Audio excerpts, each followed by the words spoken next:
Hi there, let's take a look at FET. I'll start with the weekly chart to show you the Wyckoff market structure, then zoom into the daily chart for the shorter term setup. This is education content only, not financial advice.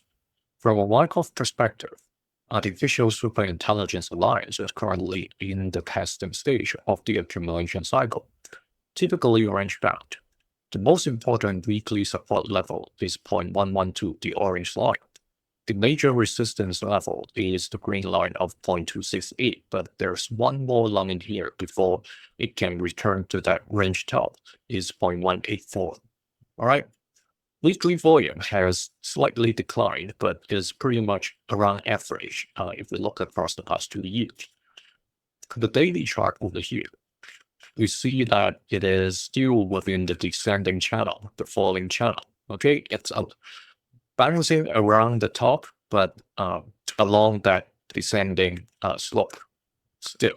Okay, it is pausing around the immediate support of 0.1358.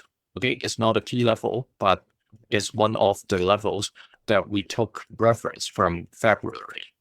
All right, if you're interested to access these sessions 2 days earlier, like current channel members, join them now. See you in the next one. Thank you.